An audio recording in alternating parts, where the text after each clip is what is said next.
तो इसमें सबसे पहले तो देखें, जब भी आप रॉ मटेरियल परचेज करेंगे, सही, रॉ मटेरियल जब आप परचेज करोगे तो आपके पास एक सेकंड,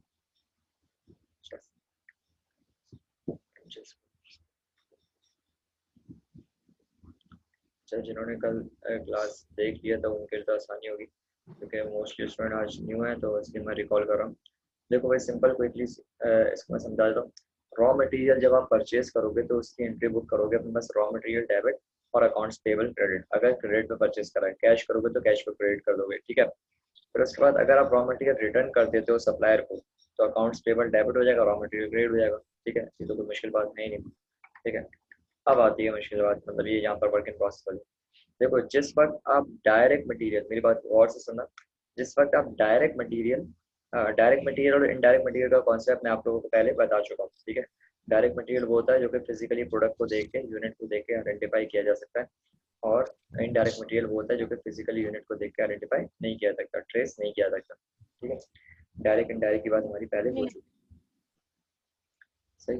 अच्छा, फिर अगर किसी को कोई बात बीच में ना समझ में आए तो मुझे रोक के पूछ लीजिएगा, क्योंकि मैं ये जर्नल एंट्रीज को जो है क्विकली आप लोगों को समझा रहा हूँ। उसके बाद हमें क्वेश्चन पर भी जाना है। अच्छा, जब भी आप डायरेक्ट मटेरियल, सवाल में वो आपको बताएगा, सही, सवाल में बताएगा कि भाई डायरेक्ट मटेरियल हमने फैक्ट्री में प्रोडक्शन के लिए इशू कर दिया। देखो, मटेरियल जब हम खरीदते हैं तो वो पहले गोडाउन में आता है, सही। आप अपने वेयर हाउस में रखते हो, वेयर हाउस से वो जाता है प्रोडक्शन वाली साइड पर, यानी फैक्ट्री में जहाँ पर गुड्स बन रही हैं, सही। तो जब आपने सप्लायर से खरीदा,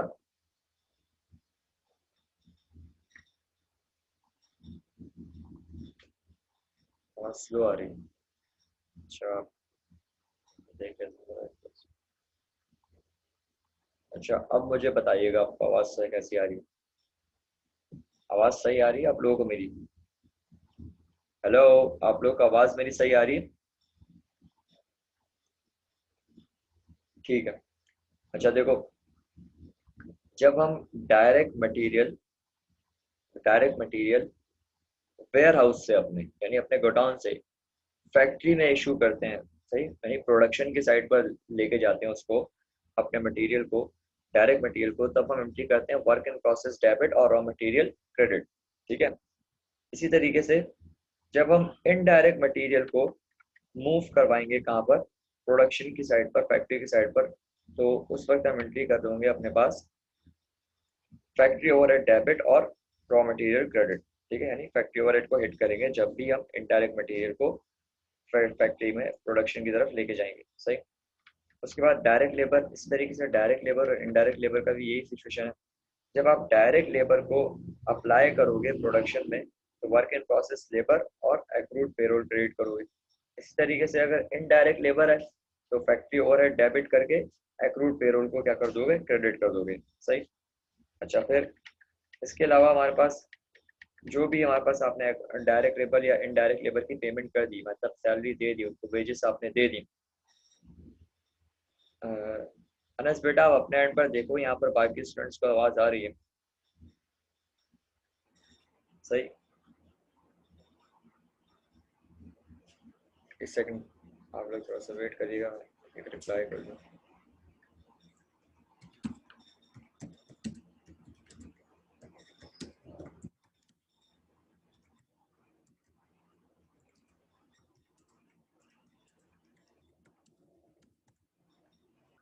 ठीक। अच्छा, अब हम देखें, जब भी हम डायरेक्ट लेबर या इनडायरेक्ट लेबर की वेजेस पे करेंगे, मतलब उनको सैलरी उनकी दे देंगे, उनके उनके काम की, उनकी सर्विस की, तो उसकी एंट्री करेंगे, एक्रूड पेरोल को डेबिट कर रहे होंगे और कैश को क्या कर रहे होंगे, हम क्रेडिट कर रहे होंगे, सही। अच्छा, नेक्स्ट हमारे पास आ जाए एक्चुअल फैक्ट्री ओवरहेड इंकर। अच्छा, सवाल में आता है हमारे पास, जो भी आपने एक्चुअल फैक्ट्री ओवरहेड इंकर करा है तो उसकी एंट्री बनेगी फैक्ट्री ओवरहेड डेबिट और अकाउंट्स पेबल क्या हो जाएगा, क्रेडिट हो जाएगा, सही। इसके अलावा आपके पास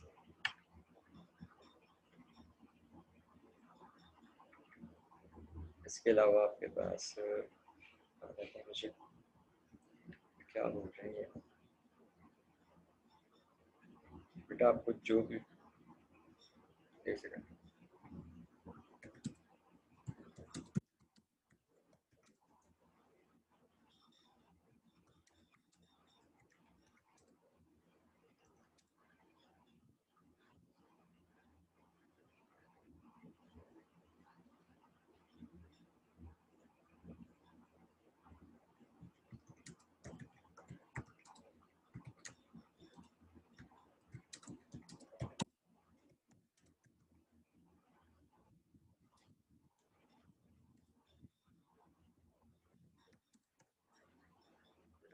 कैम आप अपना ऑफ कर दो, माइक ऑन करो।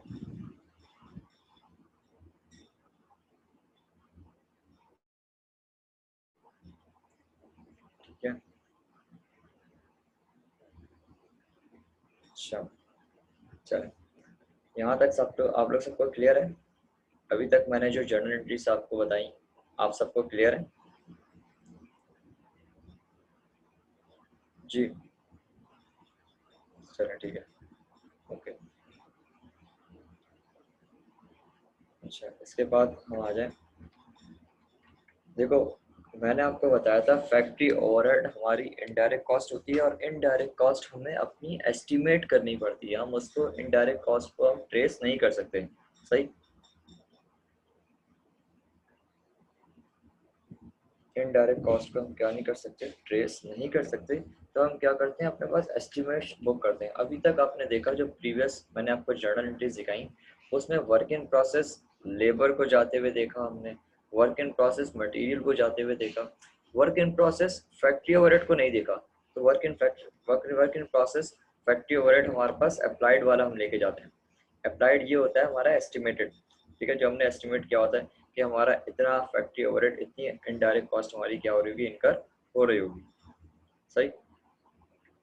तो हम यहाँ पर इस तरीके, जब भी अप्लाइड एफओएच सवाल में गिवन होगा वहाँ, तो जब भी अप्लाइड एफओएच की एंट्री आएगी तो हम उसको वर्क इन कॉस्ट डेबिट करके फैक्ट्री ओवरहेड अप्लाइड को क्रेडिट कर देंगे, सही? इसके बाद हमारे पास है, अच्छा गुड्स कंप्लीट हो जाएंगी तो सिंपल सी बात है, जब वर्क इन प्रोसेस से गुड्स निकल के फिनिश गुड की तरफ जाएंगी तो हम फिनिश गुड डेबिट कर देंगे, वर्क इन प्रोसेस क्रेडिट कर देंगे, ठीक है। और फिनिश गुड कहाँ जाएगा, फिनिश गुड जब सेल हो जाएगा यानी cost of good sold, cost of good sold debit कर देंगे, फिनिश गुड को क्रेडिट कर देंगे, ठीक है। इसी तरीके से जिस अमाउंट में हम सेल करेंगे कस्टमर को, account receivable debit sales credit कर देंगे, सही। इसके अलावा अंडर ओवर अप्लाइड वाली बात कब होगी, अंडर ओवर अप्लाइड वाली बात उस वक्त होगी जब हमारा जो एस्टिमेटेड फैक्ट्री ओवरहेड है और जो हमारा एक्चुअल ओवरहेड है उनमें क्या आ रहा होगा, डिफरेंस आ रहा होगा, ठीक है। कल भी मैंने एक एग्जांपल कोट करी थी कि फॉर एग्जांपल आपने एस्टिमेशन जो थी आपकी वो 50,000 थी और एक्चुअल में फैक्ट्री ओवरहेड जो 55,000 हो गया, इसका मतलब आपने अंडर अप्लाई करा। अंडर अप्लाई करने का मतलब है कॉस्ट ऑफ गुड्स सोल्ड को आपको क्या करना पड़ेगा, बढ़ाना पड़ेगा, अपने एक्सपेंस को बढ़ाना पड़ेगा। 20 बनेगी cost of goods sold debit और अंडर अप्लाइड एफओएच क्रेडिट। इसी तरीके से फॉर एग्जांपल आपने एस्टिमेट करा था कितना, 50,000, लेकिन इनकर हुआ एक्चुअल में लगा 40,000, इसका मतलब आपने ज़्यादा एस्टिमेट कर लिया था, एक्चुअल कम लगा है, तो 10,000 का ओवर अप्लाई हो गया। ओवर अप्लाई होगा तो ओवर अप्लाइड एफओएच डेबिट हो जाएगा और कॉस्ट ऑफ गुड्स सोल्ड क्या हो जाएगा, क्रेडिट हो जाएगा, ठीक है। तो आ जाते हैं आगे इसमें, ओवर अप्लाइड की एंट्रीज ने आपको बता दी। अच्छा ये न्यूमेरिकल भी हमने कल देख लिया था, वैसे मैं कोई प्लीज की जर्नल एंट्रीज आपको बता रहा हूँ, आप देख लें। देखो भाई, रॉ मटेरियल अकाउंट पे परचेज करा, सिंपल एंट्री करो, क्या हो, मटेरियल डेबिट और अकाउंट्स पेबल क्रेडिट, ठीक हो गया। अच्छा फिर मटेरियल इशू टू फैक्ट्री, आपने फैक्ट्री में मटेरियल इशू करा है 1,20,000 का, of which 20,000 was indirect labour, indirect material. देखो कह रहे हैं टोटल आपने मटेरियल जो फैक्ट्री की तरफ भेजा है वो 1,20,000 का है, उसमें 20,000 का जो है ना वो इनडायरेक्ट है। तो डायरेक्ट मटेरियल जब फैक्ट्री की तरफ जाता है तो वर्क इन प्रोसेस डेबिट होता है और मटेरियल क्रेडिट होता है, और इनडायरेक्ट मटेरियल जब फैक्ट्री की तरफ जाता है तो हम कहते हैं फैक्ट्री ओवरहेड डेबिट और मटेरियल क्रेडिट, सही है। तो यहाँ पर दो एंट्रीज हम बना रहे होंगे, या हम इसको कंबाइन एक कंपाउंड एंट्री बना सकते हैं, work in process debit, factory overhead debit और मटेरियल क्रेडिट टोटल से, ठीक है। टोटल 1,20,000 से मटेरियल क्या हो जाएगा, क्रेडिट हो जाएगा। वर्क इन प्रोसेस में चले जाएगा 1,00,000 और आपका लेवल करें 20,000 से फैक्ट्री ओवरहेड में बुक हो जाएगा, सही, क्लियर है ना एंट्री। अच्छा फिर डायरेक्ट लेबर कॉस्ट की बात करें तो डायरेक्ट लेबर कॉस्ट इंकर हुई है 90,000 की, कह रहे हैं, और इनडायरेक्ट हुई है 10,000 की। तो जो डायरेक्ट लेबर होगी वो वर्क इन प्रोसेस में जाएगी, वर्क इन प्रोसेस डेबिट 90,000 से, फैक्ट्री ओवरहेड डेबिट 10,000 से, और टोटल से एक्रूड पेरोल क्या हो जाएगा, क्रेडिट हो जाएगा, सही। यानी कि हमारी लाइबिलिटी बन जाएगी, कोई लेबर ने सर्विस दे दी, अब हमें पेमेंट करनी है, पेरोल बनाएंगे उसका, सही। उसके बाद कहते हैं भाई फैक्ट्री ओवरहेड अप्लाइड, यानी वो एप्लीकेशन वाली बात आ गई, हमारा एस्टिमेशन वाली बात आ गई। हमने कहा भाई 90% ऑफ डायरेक्ट लेबर कॉस्ट ले लो, तो 90,000 का जब आप 90% निकालोगे तो ये 81,000 आएगा। तो 81,000 से हम एंट्री करेंगे वर्क इन प्रोसेस डेबिट और फैक्ट्री ओवरहेड अप्लाइड क्रेडिट। ठीक है, नेक्स्ट हमारे पास कह रहा है, अब ये आ गया actual factory overhead incurred. Actual factory overhead इनकर होगा तो हम फैक्ट्री ओवरहेड डेबिट करेंगे और अकाउंट्स पेबल को क्या कर देंगे, क्रेडिट कर देंगे, तो इसने लिख दिया अकाउंट ऑन अकाउंट है। सही। इसके अलावा वहाँ पर जो कॉस्ट ऑफ जॉब्स कंप्लीटेड है तो फिनिश गुड डेबिट हो जाएगा और cost of goods sold, finish good debit हो जाएगा और वर्क इन प्रोसेस क्रेडिट हो जाएगा। Next cost of goods sold दी हुई है तो cost of goods sold debit हो जाएगा, फिनिश गुड क्रेडिट हो जाएगा। नेक्स्ट सेल्स की एंट्री दी हुई है तो अकाउंट रिसीवेबल डेबिट और सेल्स क्या हो जाएगा, क्रेडिट हो जाएगा। बस इसमें आप एक अंडर ओवर को एडजस्ट करके दिखाना है। एक्चुअल फैक्ट्री ओवरहेड कितना लगा है, एक्चुअल फैक्ट्री ओवरहेड अगर मैं आपको अभी यहाँ पर ही सवाल में दिखा दूँ तो देखो, एक तो 80,000 का ये रहा, सही, ये इसने सवाल में हमें यहाँ बताया था। इसके अलावा 20,000 का इनडायरेक्ट मटेरियल लगा था और 10,000 का इनडायरेक्ट लेबर लगा था। 30 ये हो गया, 30 और 80, 30 और 80 कितना हो जाएगा आपके पास जी, 30 और 80 कितना हो जाएगा। वैसे तो मैं भी आराम से बता सकता हूँ लेकिन मैं चेक करूँगी आप लोग जाग रहे हैं या सो रहे हैं। 1,10,000, ठीक है, तो भाई 1,10,000 का हमारा एक्चुअल फैक्ट्री ओवरहेड इनकर हुआ और हमने अप्लाइड कितना करा था, तो बताएगा अप्लाइड एफओएच कितना लगा था हमारा।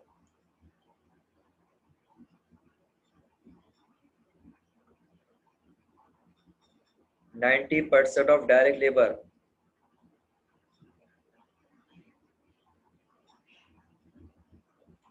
जी 90% ऑफ डायरेक्ट लेबर निकाला था ना अप्लाइड का हमने। 90,000 का 90%, 81,000, गुड।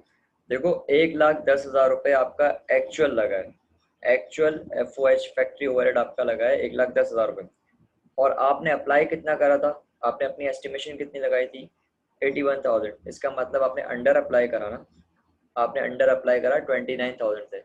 जब 29,000 से आपने अंडर अप्लाई करा है इसका मतलब आपको अपनी कॉस्ट ऑफ गुड्स सोल्ड को क्या करना पड़ेगा, बढ़ाना पड़ेगा। तो cost of goods sold debit करेंगे और अंडर अप्लाइड एफओएच को क्रेडिट करेंगे, एक और एंट्री ये बनेगी।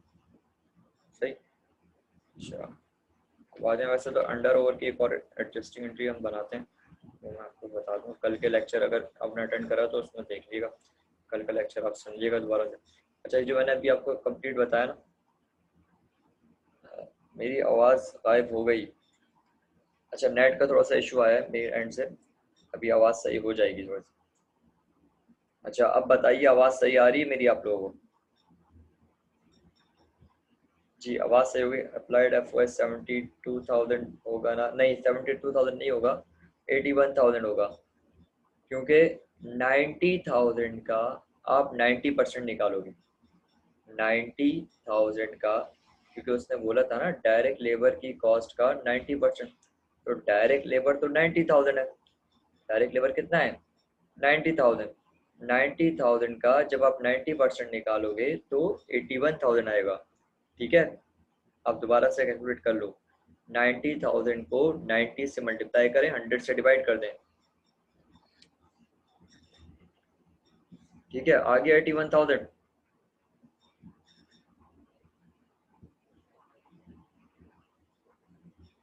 ठीक ठीक, चलें, ओके, सही। अच्छा, जो मैंने अभी आपको कंप्लीट क्वेश्चन बताया ना, यहाँ पर इन्होंने यहाँ पर सॉल्व भी करा हुआ है, ठीक है, हम इसको दोबारा से एक्सप्लेन नहीं करें। और उसके बाद टी अकाउंट्स भी हमसे पेपर में अक्सर वो टी अकाउंट्स भी हमसे बनवाता है, ठीक है, क्योंकि जब हमने जर्नल एंट्रीज कर ली होगी तो टी अकाउंट्स बनाना हमारे लिए कोई प्रॉब्लम नहीं होगी।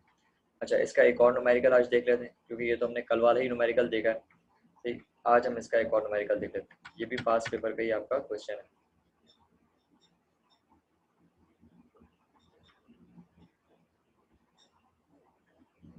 यहाँ देखें,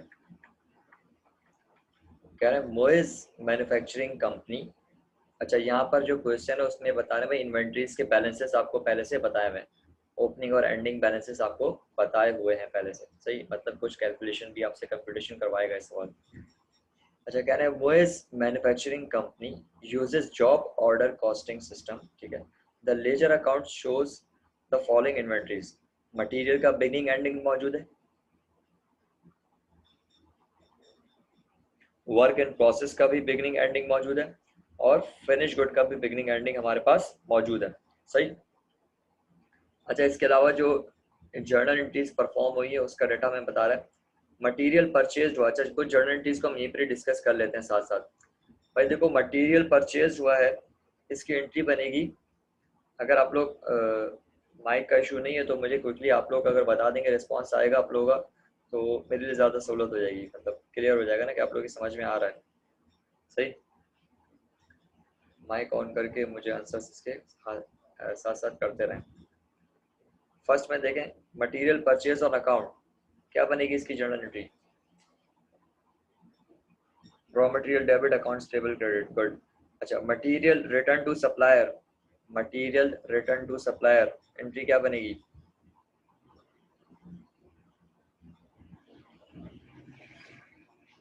accounts payable debit, raw material credit, इसी का रिवर्स, इसी का रिवर्स नहीं कहेंगे बेटा, हाँ से इसी का रिवर्स कर देंगे, ठीक है। यहाँ तो रिटर्न वाली बात आई नहीं क्योंकि परपेचुअल में यूज कर रहे होते हैं। Good, very good. अच्छा, फिर नंबर सी में कह रहे हैं material issue to job for ₹78,000, इसकी क्या एंट्री बनाएंगे?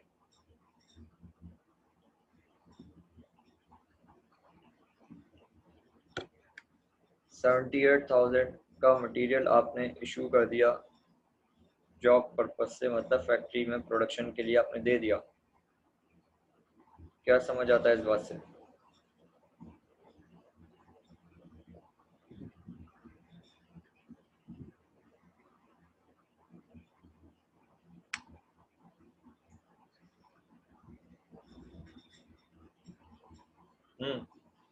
Work in process debit, raw material credit, बिल्कुल सही है। अच्छा, यहाँ पर एक कंफ्यूजन थी ना कि हमें इसने सवाल में ये नहीं बताया सर ये डायरेक्ट है या इनडायरेक्ट है।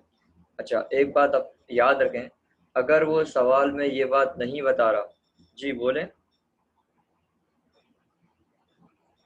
आपने हाथ रेस किया है तो इसको बोलें भाई, चैट में बता दें मुझे, या तो फिर गलती से हाथ रेस हो गया है, गलती से हैंड रेस हुआ है। हाँ ठीक है, कोई मसला नहीं। अच्छा चलें, देखो अगर सवाल में वो आपको नहीं बता रहा ना कि भाई मटेरियल जो इशू हुआ है वो मटेरियल डायरेक्ट है या इनडायरेक्ट, तो हम उसको डायरेक्ट कंसीडर करेंगे। सही है, सवाल में अगर नहीं बता रहा तो हम क्या कंसीडर करेंगे, उसको डायरेक्ट मटेरियल कंसीडर करेंगे। तो work in process material debit हो जाएगा और आपके पास मटेरियल क्या हो जाएगा, क्रेडिट हो जाएगा। सही। अच्छा, नेक्स्ट आ जाए, लेबर यूज बता रहा है 59,000 of which 50,000 was use directly. ठीक है, तो इसका मतलब इधर डायरेक्ट भी है और इनडायरेक्ट भी है।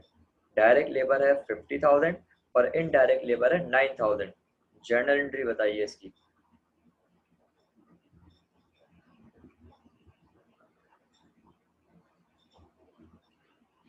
वर्क इन प्रोसेस डेबिट, सही है। Work in process debit, F debit, 90,000 से नहीं होगा, 9,000 से होगा। ठीक है, बाकी सही है, ठीक है, दोनों आप सही बता रहे हो। ठीक है, गुड। अच्छा ठीक। अच्छा, उसके बाद कह रहे हैं डेप्रिसिएशन ऑन मशीनरी, मशीनरी पर डेप्रिसिएशन लग गया 12,000 का, इसकी एंट्री बताएगा कोई? एफ ओ एच डेबिट, सही है, ठीक है। मशीनरी, अच्छा यहाँ पर मैं समझा देता हूँ, आपको बता देता हूँ, ये हमारे पास न्यू एंट्री आई है। देखो, जो भी हमारे पास एक्चुअल फैक्ट्री ओवरहेड इनकर हो रहा होगा ना, उसकी हम एंट्री क्या करेंगे, फैक्ट्री ओवरहेड डेबिट कर रहे होंगे। और अलाउंस फॉर डेप्रिसिएशन, जैसे यहाँ पर डेप्रिसिएशन एक्सपेंस वैसे तो हम कहते हैं इसको, लेकिन क्यों डेप्रिसिएशन की एंट्री क्या बनाते हैं, depreciation expense debit, allowance for depreciation credit. अब ये जो डेप्रिसिएशन एक्सपेंस है, क्योंकि फैक्ट्री से रिलेट कर रहा है और फैक्ट्री में हमारे पास जो इनडायरेक्ट कॉस्ट होती है उसको हम फैक्ट्री ओवरहेड का नाम दे दें, इसलिए हम डेप्रिसिएशन एक्सपेंस नहीं बोलेंगे, हम इसको बोलेंगे factory overhead, factory overhead debit, और क्रेडिट कर देंगे अलाउंस फॉर डेप्रिसिएशन मशीनरी को। सही है, ये बात क्लियर हो गई 12,000 की। डेप्रिसिएशन ऑन मशीनरी 12,000, ये एंट्री क्लियर है आप लोगों को? जी सही कह रहे हो आप, एफ ओ एच डेबिट हो जाएगा, फैक्ट्री ओवरहेड डेबिट होगा और अलाउंस फॉर डेप्रिसिएशन क्रेडिट होगा। ठीक है, 12,000 से। जी क्लियर है।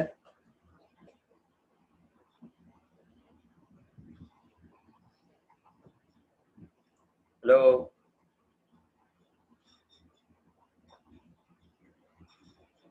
जी जर्नल एंट्री क्लियर है आपको डेप्रिसिएशन की, ठीक है ओके। अच्छा फिर कह रहे हैं ओके चलें, दोनों का आंसर आ चुके हैं। अब कह रहे हैं factory overhead cost incurred, factory overhead cost incurred, ये भी हमारे पास एक्चुअल फैक्ट्री ओवरहेड के बारे में बता रहे हैं। तो फैक्ट्री ओवरहेड डेबिट हो जाएगा और अकाउंट्स पेबल क्रेडिट हो जाएगा 42,000 से, सही। नेक्स्ट है हमारे पास factory overhead applied 120% of direct labour cost, 120% of direct labour cost, इसकी एंट्री बताइए। अप्लाइड एफओएच की क्या एंट्री करेंगे, अप्लाइड एफओएच आ गया, अप्लाइड फैक्ट्री ओवरहेड की क्या एंट्री बनेगी, 120% ऑफ डायरेक्ट लेबर की कॉस्ट लेना है। Work in process debit, applied FOH credit, good. Amount क्या आएगा इसका, 120% ऑफ डायरेक्ट लेबर, अमाउंट भी बताइए।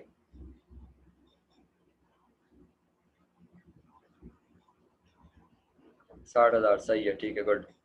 अच्छा फिर कह रहे हैं the jobs were completed and shipped to customer at billed price 1,90,000, इसकी एंट्री बनेगी अकाउंट रिसीवेबल डेबिट और सेल्स क्रेडिट।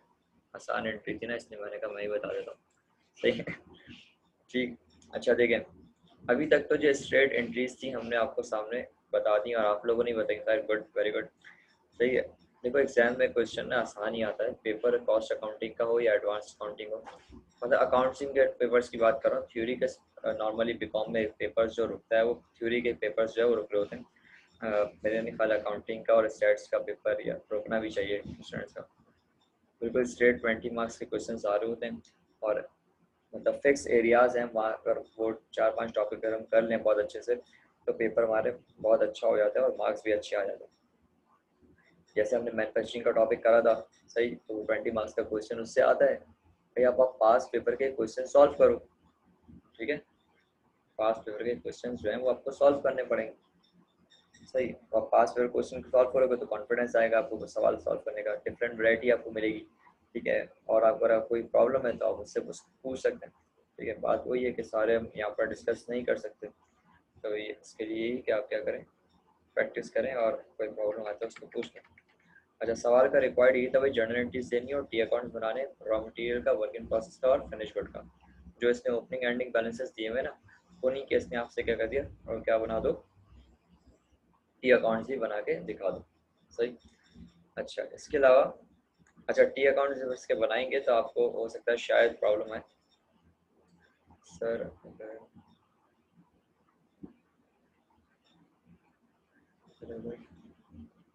तो आप लोगों के पास मेरा व्हाट्सएप नंबर आ रहा होगा, मैं ग्रुप में ऐड हूँ, जहाँ से आप लोग लिंक, आपको पता लगता है क्लास का, उसी ग्रुप में मतलब जो लिंक शेयर करते हैं वो मैं ही शेयर करता हूँ, तो वो मेरा नंबर है, वहाँ से आप मुझसे कांटेक्ट कर सकते हैं, ठीक है। आप मुझे जो भी क्वेश्चन में प्रॉब्लम आए वो मुझसे वहाँ पर डिस्कस कर सकते हैं, सही। अच्छा अब यहाँ पर देखें, अच्छा अब यहाँ पर देखें तो स्ट्रेट एंट्रीज तो हमने बता दी, कोई मसला नहीं हुआ। अब अगर मैं आपसे पूछूं जो हमने फैक्ट्री ओवरहेड अप्लाइड किया था वो और एक्चुअल फैक्ट्री ओवरहेड, उसमें डिफरेंस कितना आ रहा है, ज़रा देखते हैं। देखो अप्लाइड फैक्ट्री ओवरहेड की कैलकुलेशन तो आपने कर ली, वो तो आ गई आपके पास कितनी, 60,000, ठीक है, 120% ऑफ डायरेक्ट लेबर कॉस्ट आपने निकाल लिया। अब ज़रा एक्चुअल फैक्ट्री ओवरहेड पूरे सवाल में देखते हैं। एक्चुअल फैक्ट्री ओवरहेड देखो एक तो आपका लेबर लगा था 9,000 से, क्योंकि मटेरियल तो फैक्ट्री ओवरहेड में गया ही नहीं था क्योंकि इनडायरेक्ट मटेरियल तो था ही नहीं, तो 9,000 का हमारे पास डायरेक्ट इनडायरेक्ट मटेरियल था। इसके अलावा डेप्रिसिएशन था 12,000 का, तो ये हो गया 21,000, और 21,000 में 42,000 हमारे पास एक ये फैक्ट्री ओवरहेड कॉस्ट इंकर्ड था, तो 42 प्लस 21, तो 42 प्लस 21 करेंगे कितना हो जाएगा, 63 हो जाएगा, ठीक है, गुड। तो इसका मतलब 63 एक्चुअल फैक्ट्री ओवरहेड है, एक्चुअल फैक्ट्री ओवरहेड है 63, और आपने अप्लाई कितना करा, 60,000, अंडर अप्लाई कर दिया आपने। अब अंडर अप्लाई करा है तो क्या करेंगे भाई, कॉस्ट ऑफ गुड्स सोल्ड बढ़ाएंगे, cost of goods sold debit करेंगे और अंडर अप्लाइड एफओएच क्या कर देंगे, क्रेडिट कर देंगे, ठीक है। अब जो हमने एंट्रीज डिस्कस करी है वो सारी इन्होंने यहाँ पर हमें बना के दिखाई भी दी है। आप क्रॉस चेक कर सकते हो अपनी एंट्रीज को, अगर आपने रजिस्टर पर अपने साथ साथ बनाई थी तो उसको क्रॉस चेक भी कर सकते हो।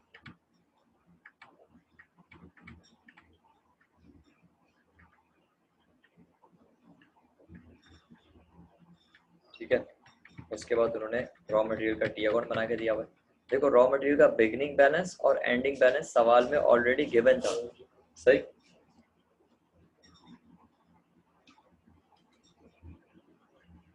तो आप याद रखिएगा जब टी अकाउंट बनाएंगे तो ओपनिंग और एंडिंग बैलेंस पहले से प्लेस कर देंगे और बाकी एंट्रीज आप जर्नल से देख के क्या कर देंगे, पोस्ट कर देंगे यहाँ पर। इस तरीके से वर्क इन प्रोसेस का टी अकाउंट भी आ गया और फिनिश गुड का टी अकाउंट, फैक्ट्री ओवरहेड का टी अकाउंट हमारे पास आ चुका है जी। तो कोई प्रॉब्लम है तो वो पूछ लें। टी अकाउंट से मेरे ख्याल से आप लोग बना सकते होंगे, इतने ज़्यादा इशू नहीं, क्योंकि जब जर्नल एंट्री आपके सामने मौजूद है, बैलेंसेस आपके सामने मौजूद हैं, तो टी अकाउंट में सिर्फ क्या करना है, आपने पोस्ट करना है उसको। टी अकाउंट्स में कोई प्रॉब्लम तो नहीं है ना आप लोगों को? अगर है तो पूछ लें, अभी इसको डिस्कस कर लेते हैं। अगर नहीं है तो हम क्लास को ऑफ करते हैं बस यहीं पर ही। जी क्लियर है आप लोगों को?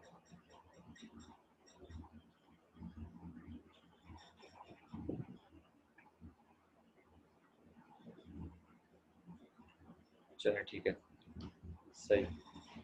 तो हम क्लास को यहीं पर ही ऑफ करते हैं, ठीक है।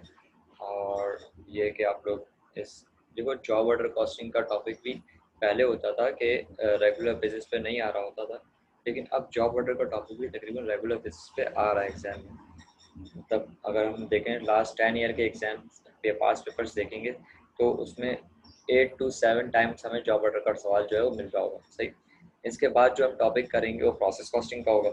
अच्छा, कल हमारी एडवांस अकाउंटिंग की क्लास है, तो याद रखें एडवांस अकाउंटिंग में कल जो हम न्यू टॉपिक स्टार्ट कर रहे हैं, इंस्टॉलमेंट सेल्स का हमारा टॉपिक कवर हो गया था। अब इंस्टॉलमेंट सेल्स का जो टॉपिक है आपने अपने एंड से कवर करना है, मतलब अपने पास पेपर्स को इंस्टॉलमेंट सेल्स के पास पेपर को सॉल्व करना शुरू कर दें, सही। कल हम एडवांस अकाउंटिंग में जो टॉपिक स्टार्ट करेंगे वो कैश फ्लो स्टेटमेंट का होगा, सही, क्योंकि कैश फ्लो स्टेटमेंट का टॉपिक भी हर साल 20 मार्क्स का आता है।